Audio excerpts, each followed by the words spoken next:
Hello, everybody.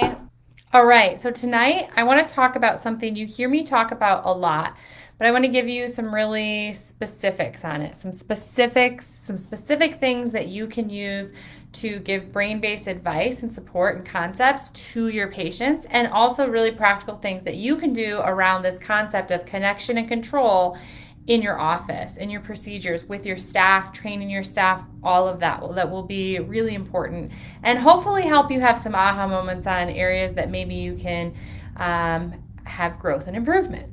So we know that in order to have healing, learning, growth, we need to first feel safe, right? We need to make sure that we feel safe, that we can check that box of not being in that fight or flight mode. That goes for when we're learning new information. We're going to learn more efficiently if we're not in a sympathetic dominant state, particularly like a chronic sympathetic dominant state.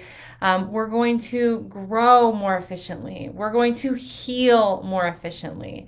We're going to make decisions more efficiently. All of these things, take in information, integrate it, process it, comprehend it, retain it, and have output more efficiently when we're not in our overactivated limbic system, brainstem, but we're using our whole brain and we're active in our prefrontal cortex. We know this. You know this.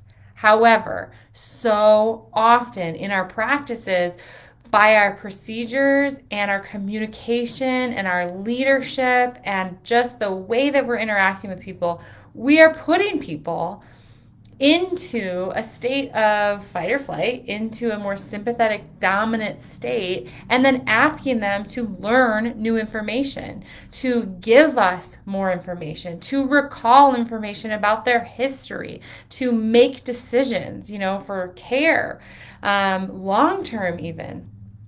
And that's just a mismatch. It's incongruent. It doesn't make sense. It's a demand that doesn't meet neurological ability or readiness. And so we have a mismatch. We have a gap. We have a demand and we have not ability. We have a situation neurologically that does not put us in a place to meet that demand. So we have a gap. And in that gap, we have things that we don't desire, right? And so where it might be like a patient is not making a decision, not committing to care, not understanding the concept you're teaching them, not following through with care, not seeing short-term and long-term goals, not buying into what you're saying, that's a problem, right? And so we really have to first look at the concept of if we want to make sure that a patient feels safe in our environment, which is going to lead to more whole brain processing, which is going to lead to more ability to hear your communication, to learn and retain the information you're bringing, the value you're bringing, and be able to make decisions, right? And have follow through and retention in what you're asking them to do. We want to understand that some of the two things that we need to do first are we need to create safety, or the feeling of neurological safety, emotional safety is to create connection and a feeling of control.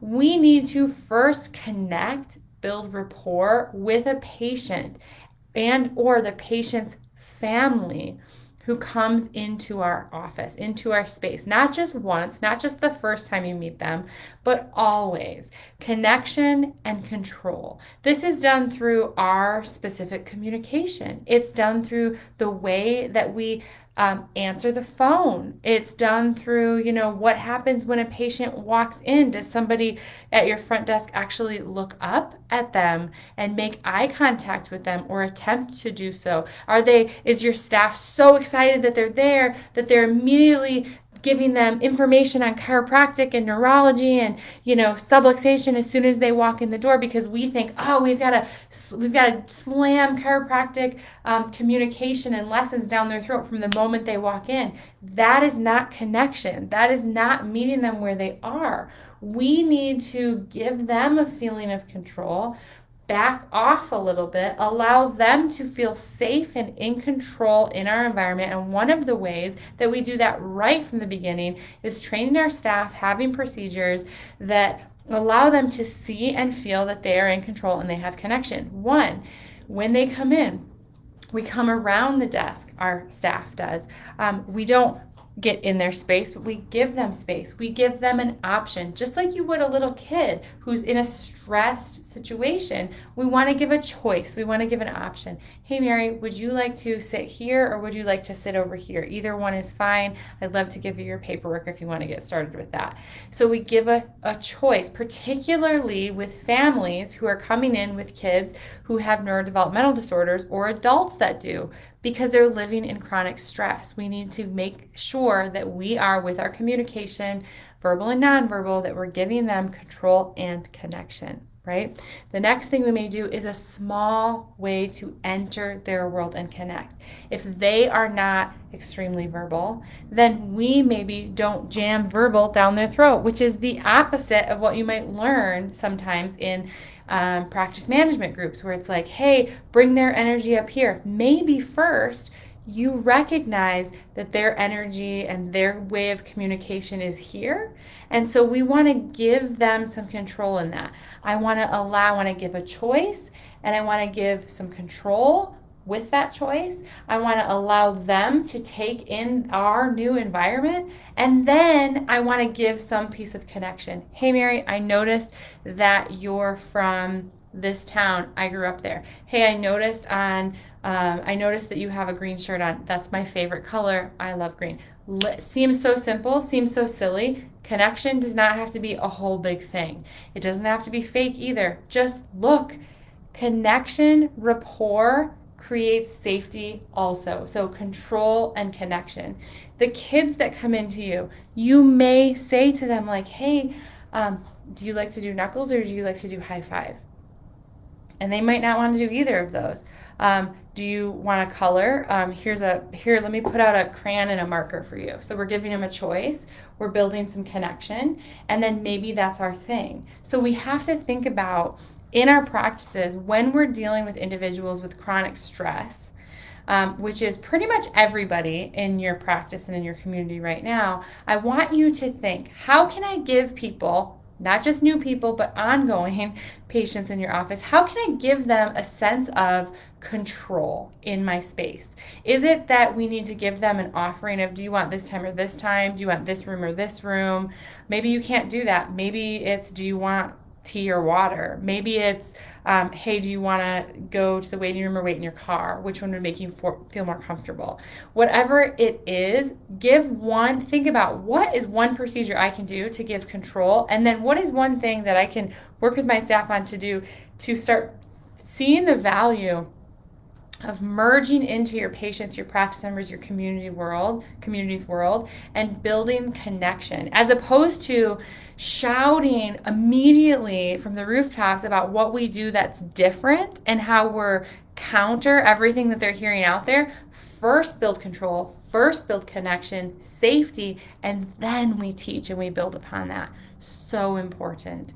So important. And so we start there. You know, I was talking, and on the post I made yesterday, I said, hey, one of the things that you do not do with your kids when you first pick them up from school, so it's like a little back to school, don't do this tip, is ask them immediately when they get in the car, like, what, you know, how was your day? Tell me about your day. What did you do? Who did you play with? And I get it. As a parent, we want to do that, but we're immediately putting them into stress mode. Demand. We're asking a demand when they may be just like decompressing from a day of a lot of demands. And then if you enter a child with a behavioral learning, socialization, or just typical development who's just not quite meeting the demands being placed on them academically and socially at this moment, they've had all day of that and they come into your space. We don't want to put another demand on them. What we want to do is we want to create safety, control, and connection, right? And so what we want to do is give them hey, when I pick you up from school, do you want to listen to this music? I know you like this station or this band or whatever. Do you want to listen to a book on tape? Do you want to have a snack? Like, maybe give them a choice. Do you want to listen to this or this? Do you want me to have a snack? Do you want an apple or banana or granola bar or whatever when I pick you up? So maybe that's it. Here's your choice. Do you want it? Maybe you work the choice out before you drop them off. And then, we've created the control, and then the connection could literally be like hey, we do a knuckle thing. When I pick you up, I don't ask anything of you, but we do knuckles. Or we do, like, I leave a little note for you in your seat where you sit every day, and it just says, like, love ya, or a heart, or whatever. And I don't even have to say anything about it. It's just, like, there, and it's just, like, our thing. It's just, like, what we do. Or, something that's just for you and that child, that's not putting a demand, but just building a bridge of connection. Connection, control, just for you, just little things for you. It could be like, hey, when we get home, our thing that we do is we walk to the mailbox and we get the mail together. So it's what we do. This is just what we do. And the best thing to do is to have the child, and we'll talk about teenagers later. We'll do a whole thing on that. I really love working with teenagers, but it's a little different. But have the child choose and have some skin in the game and some choice on, so control on what the connection thing is, right? And even better if it's really something that they like and it's not really about you, parent, and this goes for in your practice too, but it's about something they like. So maybe they like skateboarding. Okay, like every day when we get home from school or right after dinner, we do 10 minutes of you showing me how to skateboard, or showing me skateboarding, or we walk to the mailbox, or we walk the dogs together, or you show me how you like to draw and I'm really not good at drawing, and so you show me, kid showing mom, how to draw, and we practice together and we laugh at how I'm not really good at it. Whatever it is, that's like a connection thing. It doesn't have to take a ton of time, but it's connection, building rapport, super important, and control. And then what we find, then the opening up, then the like organic, let me tell you about my day. Hey, I've been having this challenge. Hey, I'm emotionally struggling. Hey, I've been getting bullied at school. I want to talk about it. I want to connect. I want help. That's where that comes once we create the safety. So we have our clinical tools, and we're all doing that chiropractically for our patients, for our kids. We know we're improving resilience, we're improving adaptability, we're improving input processing output, we're driving efficient brain development. And then we have our brain-based tools. We have our communication, we have our procedures, we have our leadership, our understanding of how to connect and create a safe place for families, for kids, for parents living in stress, and for our kids and our families. It's all really important. So, hopefully, no, I know if you listen to this, you will get at least one idea of what to do at home or in the practice. I would love for you guys to share that. I love helping, spread these brain-based concepts. It's a really emerging field that is multidisciplinary. This is the work. You want to explode your practice. You want to help as many people as possible that are looking for some new perspective.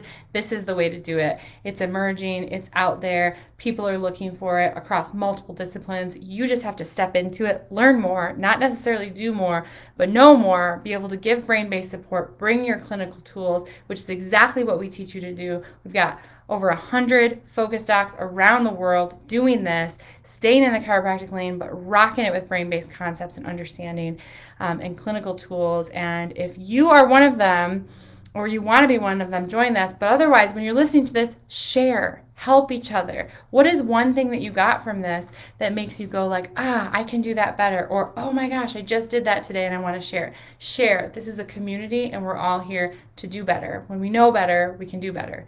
All right, be well. Have a great day.